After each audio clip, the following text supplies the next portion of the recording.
አሮራ ጣፋጭ የህይወት ታሪክ። ደራሲ ዘሪሁን ገመቹ፣ ተራኪ ኢናያ። ለቻናላችን አዲስ ከሆናችሁ ላይክ፣ ሼር፣ ሰብስክራይብ በማድረግ ቤተሰብ ይሁኑ። ክፍል 6። ትንሿ የአጎቱ ሚስት ትብለጽና መንግስቱ ገስት ሃውስ ውስጥ ናቸው። የኮምፒውተር ስክሪኑ ፊት ለፊት ተቀምጠዋል። ቁጥር 126 ያሉት ሁለት ጥንዶች ተአምራዊ አይነት ዓለም ላይ ናቸው። ካሜራው ስቦ የሚያመጣላቸውን ምስል እያዩ ነው። ሴትየዋ የቀይ ዳማ ነገር ስትሆን ሰውየው ልጥጥ ቁጥርና ዝግባ የሚመስል መለሎ ነው። ሁለቱም ምርቃናቸውን ናቸው። የሰውየው እንትን የሰው አይመስልም። ትብለጽ በፈጣሪ ይህን እንዴት ነው የምችለው ስትል ጠየቀች። ምነው ልታግዣት አሰብሽ እንዴ? ያስጎበዣል አይደል? ሂድ እዛ። መበለሻሸት የምፈልግ ይመስላል። ይኸው እስቲ ይህ በአፌ አይወጣም። ሲያስጨንቅ ትወድል። አይ የኔ ልክ ይህ ነው አለችና እጇን ወደ ጭኖቹ መሃል ላከችና የተወጣጠረ ጨመቅ አረገችው። ባለበት ተቆነጠነጠ። የሁለቱም አይኖች የኮምፒውተር ስክሪን ላይ በትኩረት እንደተዘጋ ነው። ትዕግስት ለኢንተርቪው አሮራ ፊት ለፊት ተቀምጣለች። እሺ እስቲ ራስሽን አስተዋውቂ። ትዕግስት አደራ እባላለሁ። በማኔጅመንት ዲግሪ አለኝ። ከተመረቅኩ 4 ዓመት ሆኖኛል። 4 ዓመት? ሄቨን ኢንተርናሽናል ገስት ሃውስ በምክትል አስተዳዳሪነት ነበር የሰራው። አሁን ደግሞ እድሉን ከሰጠሽኝ የአንቺ ረዳት በመሆን በተቻለኝ መጠን ላግዝሽና አገልግሎቴን በቀናነት ለመስጠት እፈልጋለሁ ስትል መለሰች። ጥሩ፣ እየሰራሽ ያለሽው ስራ ለምን ልቀቂ ፈለግሽ? ትዕግስት ቅዝዝ እንደማለት ብላ ለደቂቃዎች እረፍት ከወሰደች በኋላ መመለስ ጀመረች። ስራውን መልቀቅ አልፈልግም ነበር። በጣም የምወደው የስራ ቦታዬ ነው። አለቄም በጣም ማከብረውና ለእኔ እንደ ወንድሜ የሚያስብልኝ ሰው ነው። የስራ ቦታዬ ሳይሆን የራሴ ቤት ነው የሚመስለኝ። አሮራ ተደነጋገራት። ታዲያ እንዲህ የምትንሰፈሰፊለትና እንደ ራስሽ ቤት የምታየውን ስራ ለምን መልቀቅ ፈለግሽ? ላንቺ ባለኝ የተጋነነ አድናቆት የተነሳ። በቃ ምክንያቴ ያ ነው። ዘፈኖችን በጣም የምወዳቸው። ጥሩ፣ ግን ዘፈኖች ማለት እኮ እኔን ማለት አይደለም። እንደ ዘፈኖች ሆኜ ባታገኝኝስ ምን ልታደርጊ ነው? ከሳምንት በኋላ ጥለሽ ልትሄጂ ነው? ለምን እንደዛ አልሽ? እኔ እኮ ከብዙ አይነት ጸባይ ካላቸው ሰው ጋር ነው ስሰራ ይኖርኩት። ገስት ሃውስ ስንትና ዝና ያላቸው ታዋቂ ሰዎች ይመጣሉ፣ ለቀናትም ከኛ ጋር ይቆያሉ። እናም በቆይታቸው ስራቸውና ባህሪያቸው ምን ያህል እንደሚራረቅ በተደጋጋሚ መታዘብ ችያለሁ። እና ግንዛቤ ስላለኝ ችግር የለውም፣ አንቺ ብቻ እድሉን ስጭኝ እንጂ። መልሷ በጣም አረካት። ቀጣይ ጥያቄ ልትጠይቃት ስላላሰበች ሞባይሏን ድምፅ አሰማ። መልእክት ነው። አነሳችና አየችው። መንግስቱ ነው። መታገስ ስላልቻለች በመገረም ከፈተችና ማንበብ ጀመረች። ሙዚቃ ከወንድ ልብ ውስጥ እሳት መጫር፣ ከሴት አይኖች ደግሞ እንባ ማመንጨት አለበት ይላል ሮሚ። አሁን ነው የሆነ መጽሐፍ ላይ ያነበብኩት። እናም አንቺ ትዝ አልሽኝ። መለከፍ እኮ ነው። ሙዚቃ ማለት ራሱ ሙሉ በሙሉ አንቺን ለመግለጽ የተፈጠረ መስሎን የሚሰማኝ። አፈቅርሻለሁ እሺ ይላል። አንብባ ስትጨርስ ፈገግ አለችና ስልኩን ጠረጴዛው ላይ መልሳ ትኩረቷን ወደ ትዕግስት መለሰች። ይቅርታ፣ አንድ የመጨረሻ ጥያቄ። አንቺን ለዚህ ስራ የጠቆመሽ የምወደው አጎቴ ነው። እሱ ደግሞ እንዲህ በቀላሉ ኃላፊነት አይወስዱም። ከአጎቴ ጋር እንዴት ተዋወቃችሁ ስትል የገረማትን ጥያቄ ጠየቀቻት። ጋሽ እዝራ ከታላቅ ወንድሜ ጋር ይታወቃል። በዛ ምክንያት ከኔ ጋር የተወሰኑ ቀናቶች መገናኘትና በአንዳንድ ጉዳዮች ላይ የመወያየት እድሉ ነበረ። እናም ላንቺ ያለኝን አድናቆት ስነግረው አጎቷ ነኝ አለኝ። ከዛ ይበልጥ ተቀራረብን። ከዛም ሰሞኑን እንደዚህ አይነት ጉዳይ አለ ትፈልጊያለሽ ወይ ሲለኝ እባክህን በጣም ነው የምፈልገው አልኩት። ባጭሩ ይህ ነው ስትል አስረዳቻት። አሮራ ከመቀመጫዋ ተነሳች። እንግዲህ እንደማየው የምወደው አጎቴ ወድሻል፣ እኔም ደስ ብለሽኛል። የመጨረሻ ውሳኔ የሚወሰነው ግን አባቴ ግርማ ነው። ተነሽ ወደ እሱ ቢሮ እንሄድና ላስታውቅሽ። የእሱን አስተያየት እንስማና የመጨረሻ ውሳኔ ላይ እንደርሳለን አለቻት። ትዕግስት ከመቀመጫዋ ተነሳች። እሳቸውም እንደሚወዱኝ ተስፋ አደርጋለሁ ብላ ተከተለቻት። ተይዘው ከቢሮ ሲወጡ የቢሮው የግራና ቀኝ በር ታካው በተጠንቀቅ ቆመው እየጠበቁ የነበሩ ፈርጣማ የሴት ጋርዶች ነበሩ። እነዚህን ጋርዶች ወደ ውስጥ ስትገባም በቦታቸው በተጠንቀቅ ቆመው ነበር። ፈንጠር ብሎ ወደሚገኘው የአሮራ አባት ቢሮ ሲራመዱ ጋርዶቹ ከኋላቸው ተከተሏቸው። ትዕግስት ወደ ኋላ ዞር መለስ እያለች ስታይ እነሱ እርሻቸው ጥላዎቼ ናቸው፣ በየሄድኩበት ከኋላ የማይጠፉ አለቻት አሮራ። ገባኝ፣ ለአዲሱ የሚከብድ ነገር አለው። አይዞሽ፣ ስራውን ካገኘሽ ትለምጃለሽ አለቻትና የአባቷን የቢሮ በራፍ አንኳኳች። ይግቡ የሚል ሻካራ ወንድ ድምፅ ከውስጥ ተሰማ። ትዕግስት የልብ ምቷ ፍጥነቱን ጨመረ። ስለኚህ ሰውዬ የሰበሰበችው መረጃ ምቶች የሚሰጡ ሆነው አላገኘቻቸውም። አይ አንቺ የልጅ ረዳት መሆን አትችይም ብለው ሐሳቧን እንዳያኮላሹባት ፈርታለች። አሮራ በራፉን ገፋ አድርጋ ከፈተችና ትዕግስትን አስከትላ ወደ ውስጥ ገባች። በራፉን መልሳ ዘጋችና ወደ አባቷ ዞራ አባዬ እንግዳ ይዤ ነው የመጣሁት። ከኔ ፀሐይ ጎን የምትታየው ጨረቃ ማነች? በሚል ጥያቄ ተቀበሏቸው። አባ ያንተ ፀሐይ ይችን ጨረቃ ረዳቷ አድርጋ ለመቅጠር ትፈልጋለች እና ማውራትና ብራኬህን ልትሰጠን ነው ይዣት የመጣሁት። በሉ ለብቻችሁ ልተዋችሁ ብላ ትዕግስት የቢሮ የመሃል አካባቢ እንደቆመች ትታት ክፍሉን ለቃ በመውጣት በራፉን ዘግታላቸው ሄደች። ትዕግስት ከአሮራ አባት ከአቶ ግርማ ጋር ተፋጠጠች። በተቀመጠበት ጀነን ብሎ ለሰላምታ እጁን እየዘረጋላት እሺ ግርማ እባላለሁ፣ ስምሽን ማን ነበር ያልሽ? አላት። በፍጥነትና በቅልጥፍና እሱ ወዳለበት ቀርባ የዘረጋውን እጅ በትህትና እየጨበጠች ትዕግስት እባላለሁ፣ ትዕግስት አደራ አለችው። ትዕግስት ተቀመጭ። ትዕዛዙን አክብራ ተቀመጠች። እሺ አብዛኛውን ነገር ከአሮራ ጋር የተነጋገራችሁ መሰለኝ። አዎ ጌታዬ ተነጋግረናል። ጥሩ። ስራው የሙሉ ጊዜ ማለቴ ቀንም እንደ አስፈላጊነቱ ለሌሊትም እንደሆነና መኖረሽም ከኛ ጋር እንደሆነ አውቀሻል?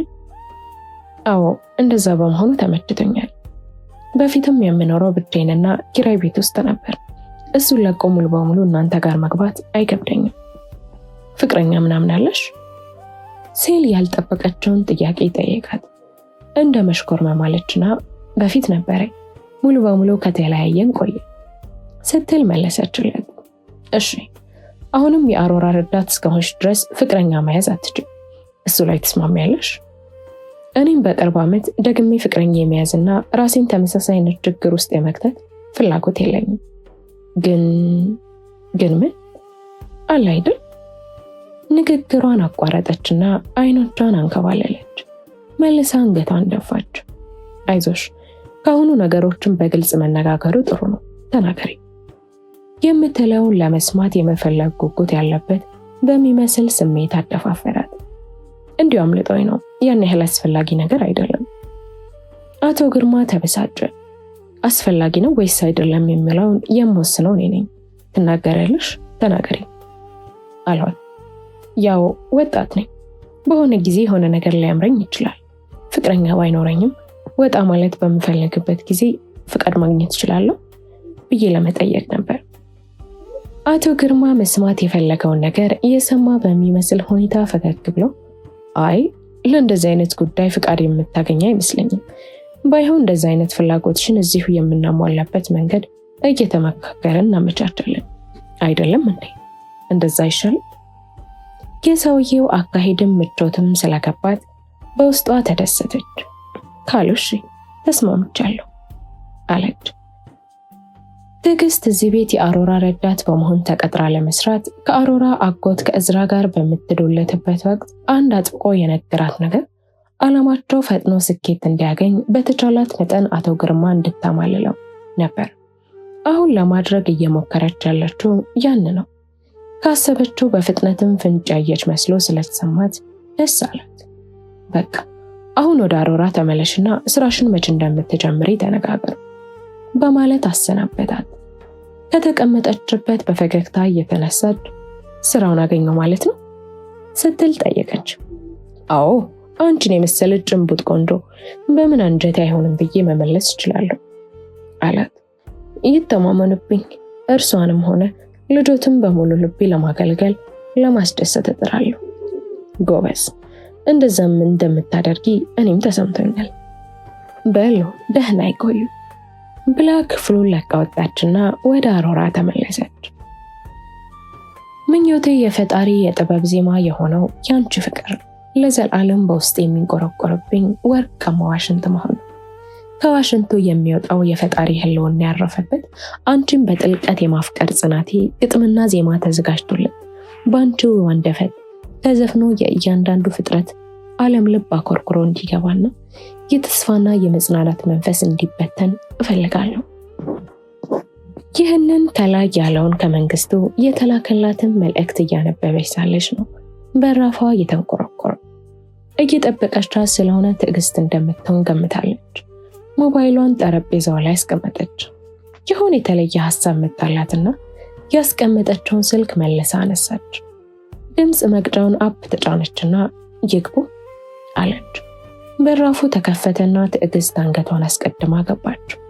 አሮራ መቀመጫዋን ለቀቀችና ስልኳን በእጇ እንደያዘች ወደ እሷ ተራመደች። እሺ እንዴት ነሽ? ከአባዬ ጋር ተነጋገራችሁ? ስትል ጠየቀቻት። አዎ ተነጋግረን ጨርሰናል። ውጤቱስ? ስራ የምጀምርበትን ቀን ከአንቺ ጋር እንድነጋገር ነገሩን። እንኳን ደስ ያለሽ የኔ ቆንጆ። ስልኳን በእጇ እንደያዘች ተጠመጠመችባት። ይህን እድል በማግኘቴ ተደስቻለሁ። በጣም እንደምትደሰችብኝና ረጅም ጊዜ አብረን እንደምንሰራ እምነት አለኝ አለቻት ትዕግስት።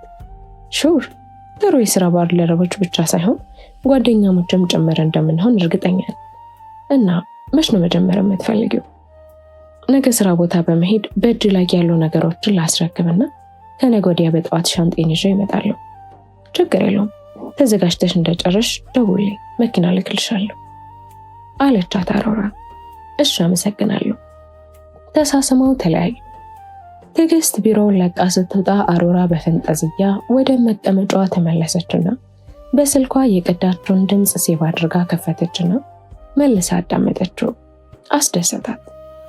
ከዛ አዝናለሁ እንግዲህ መጽናናት ነው ምን ያደርጋል። ልጅቷ እንደምታያት እኔ ጋር ለመምጣት ቸኩላለች። አይዞህ ከሚል ጽሑፍ ጋር አያይዛ የቀዳቸውን የድምፅ ቅጂ ላከችለትና ቢሮዋ ያለው ፒያኖ ፊት ተቀምጣ ለስለስ ጣቶቿን ኪቦርድ ላይ በደስታ ማንሸራሸር ጀመረች። እንዲያበሳጨው ብላ ለመንግስቱ የላከችለት መልእክትና የድምፅ ቅጂ ሲደርሰውና ሲያዳምጠው በውስጡ የፈጠረበት ደስታ አቅልን የሚያስት አይነትና ተራራ የሚያህል ተስፋ ነበር በውስጡ የተላከለት። ትዕግስት የአሮራ ረዳት ሆና ስራ ከጀመረች 1 ወር አለፋት። በ1 ወር ውስጥ ብዙ ስራ አለው። የመንግስቱና የአሮራን የፍቅር ጉዳይ መስመር አስይዛለሁ ብላ እቅድ አውጥታ ነበር። እስካሁን ግን ምንም ያገኘችው ተጨባጭ ሁኔታ የለም። ይህ ነገር ግራ ስላጋባት ከቀናት በፊት መንግስቱን ሆነ የአሮራን አጎት እዝራን ሳታማክር አንድ ነገር ለብቻ ወሰነች። እነሱን ያላማከረችበት ዋና ምክንያት በሐሳቧ ሊስማሙ እንደማይችሉ እርግጠኛ ስለሆነች ነው። ነገሩን ደግሞ የግድ ማድረግ እንዳለባት ተሰምቷታል። ካለዛ ረፍት አታገኝ። በውስጡ የተፈጠረውን ውዥንብርና ማዕበል መሳይ ነውጥ ልታጣራ የምትችለው በዚህ መንገድ ከሆነ ብቻ ነው። እርግጠኛም ነች። በ1 ወር የሥራ ቆይታዋ በአሮራና በአቶ ግርማ መካከል ያለውን ግንኙነት እጅግ ውስብስብና በቀላሉ ቋጠሮ ሊፈታ የማይችል ጤናማ ያልሆነ ስውር ገመና እንደሆነ አረጋግጣለች። እርግጥ አቶ ግርማ ወላጅ አባቷ እንደሆነ ማወቅ ችላለች። ያንንም ማወቋ ነው የምታያቸውን ነገሮች እርስ በእርስ በማናበብ አንድ አይነት ትርጉምና ፍቺ ለማግኘት መባከን የጀመረችው። ያንን በንድፈ ሐሳብ ደረጃ በአእምሯ የደረሰችበትን መላምት በተጨባጭ ማረጋገጥና በማስረጃ ማስደገፍ አለባት። ከዛ በኋላ ነው ወደ ሌሎች ሂደቶች መሸጋገር የምትችለው። ለ2 ቀን የአቶ ግርማና የአሮራ መኝታ ቤት ውስጥ በድብቅ ካሜራ አስቀምጣ ነበር። አሁን በድብቅ ያስቀመጠችውን ካሜራ በድብቅ አንስታ ምን እንደተቀረጸበት ለማየት ወደ ክፍሏ እየገባች ነው። በራፉን ከውስጥ ቆለፈችና ላፕቶፓን ይዛ አልጋዋ ላይ ወጣች።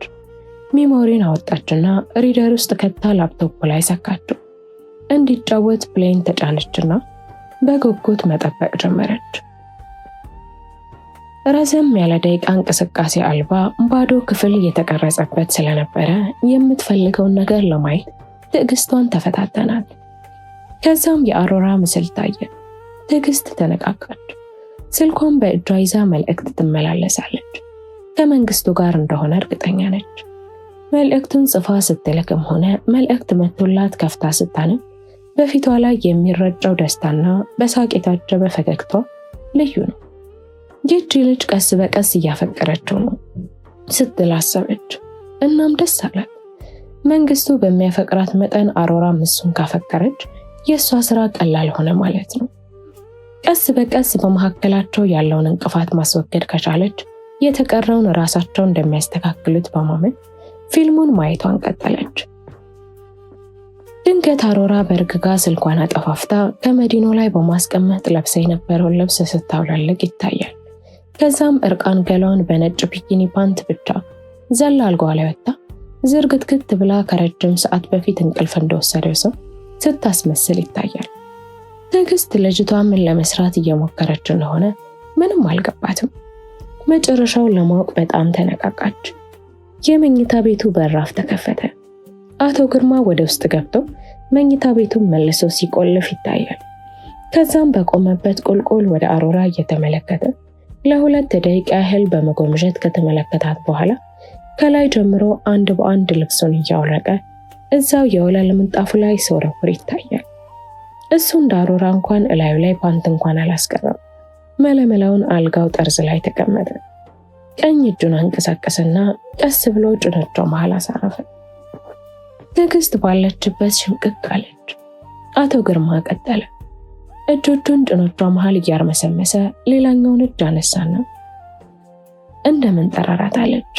እጆቿን ዘርግታ ከተኛችበት በመነሳት በአንገቱ ዙሪያ ጠምጥማ ከንፈሩ ላይ ተጣበቀች። ትዕግስት የምታየውን ነገር ማመን ያቃታት። አልጋዋን ለቃ ወረደች። ቪዲዮን ዘጋችና ሪደሩን ነቅላ ኪሷ ውስጥ ከተተች። ክፍሏን ለቃ ወጣች። ቀጥታ ወደ አሮራን ሄደችው። አሮራም እንዳየቻት የፊቷን መጨማደድና የግንባሯን መቆጣጠር አስተውላ ደነገጠች።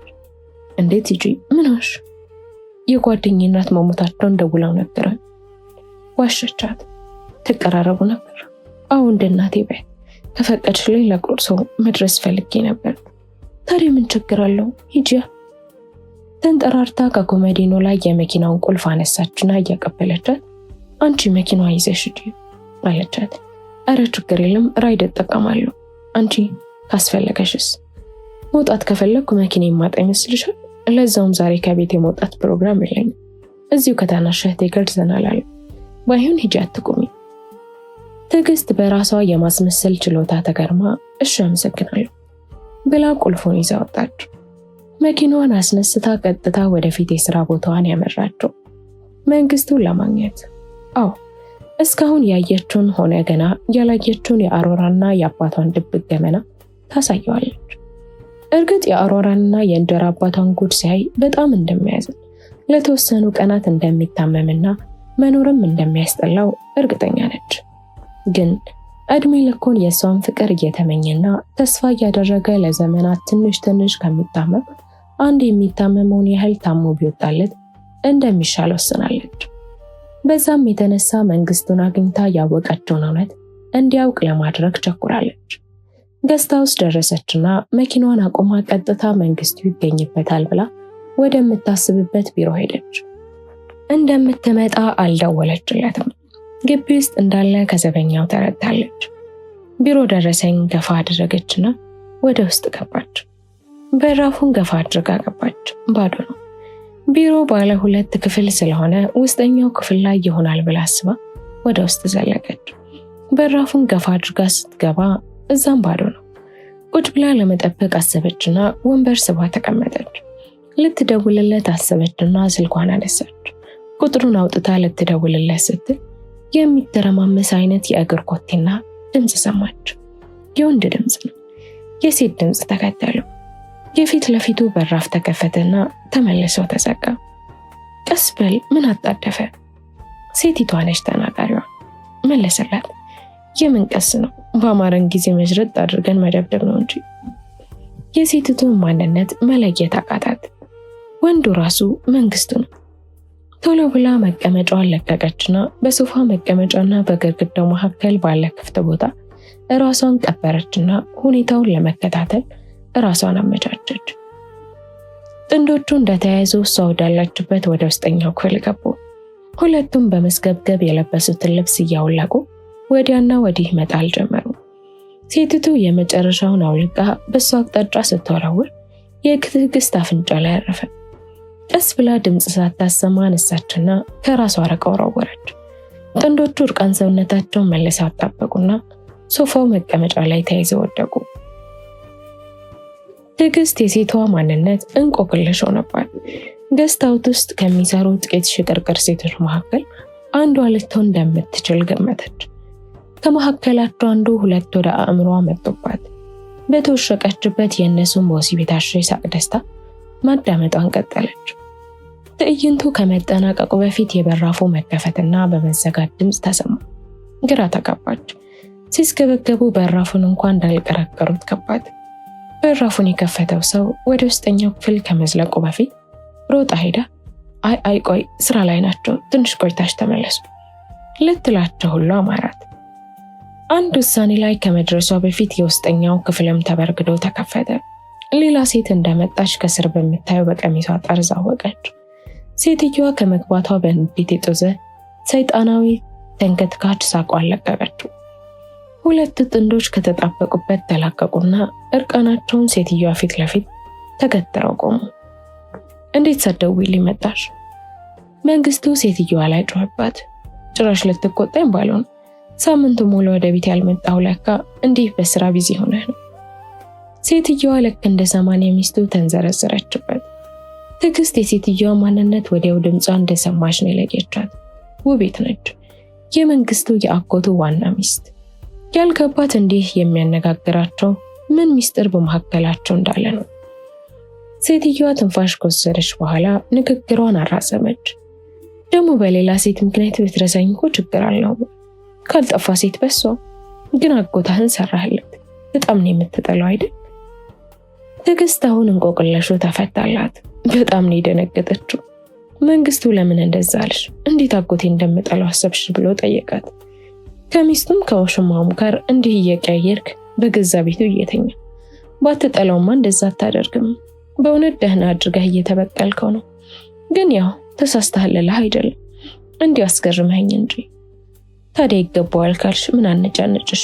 ባክሽ በራፉን ዝግልንና የጀመርነውን እንጨርስ አላት ትብለጽ፣ የመንግስቱ አጎት ሁለተኛ ሚስት።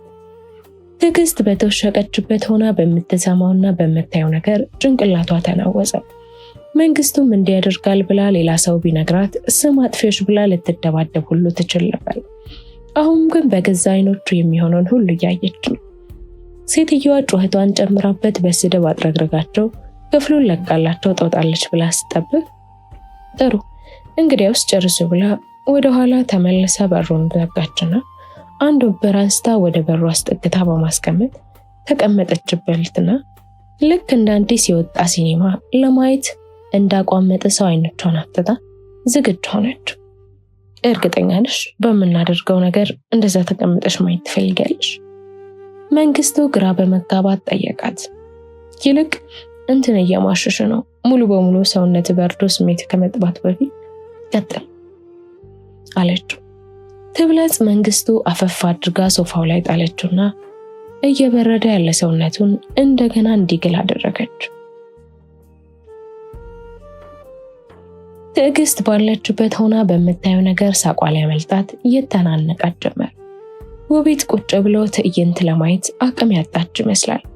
ድንገት ከተቀመጠችበት ተነሳችና ቦርሳዋን አስቀምጣ የለበሰችውን ልብስ ከላይ ጀምሮ ማውለቅ ጀመረች።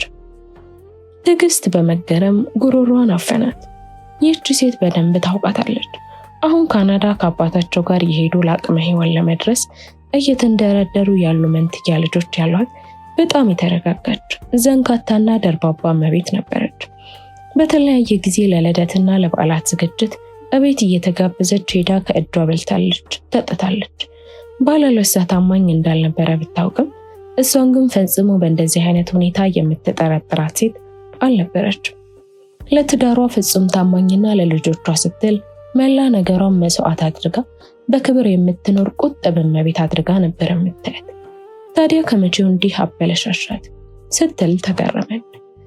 ትዕግስት አሁን እንደምታየው ማንም ከማንም አያንስም። እዚህ የመጣችበትም ጉዳይ ዋጋ የለውም። አሁን አሮራ እንዴት ታደርጋለች ብላ ለመንግስቱ የምትነግርበትም ምንም ምክንያት አይታያትም። እሱም እየሰራ ያለው ነገር ለጆሮ የሚከብድ ነውር ነው። መንግስቱና ሁለት ሴቶች ጣጣቸውን ጨርሰው አውልቀው በየቦታው የጣሉትን ልብስ እየለቃቀሙ ለብሰው እየተሳሳቁ ክፍሉን ለቀው ለመውጣት ከ30 ደቂቃ በላይ ወስዶባቸዋል። የእነሱ መራቅ በድምጻቸው መጥፋትና በኮቴያቸው መደብዘዝ አረጋግጣ ከተወሸቀችበት ለመውጣት ብትሞክረው ቀላል አልሆነላትም። ሰውነቷ ደንዝዞና እግሮቿ ተሳስረው ነበር። እንደምንም ራሷን ቀስ በቀስ አለማምዳና አፍታታ ቢሮን ለቃ በመውጣት መኪናዋን ወደ አቆመችበት ማንም ሳያት ሄደች። ሞተሩን አነሳችና በፍጥነት ግቢውን ለቃ ወጣች። ክፍል 7 ይቀጥላል። ላይክ፣ ሼር፣ ሰብስክራይብ በማድረግ ለወዳጅ ዘመድ ያጋሩ።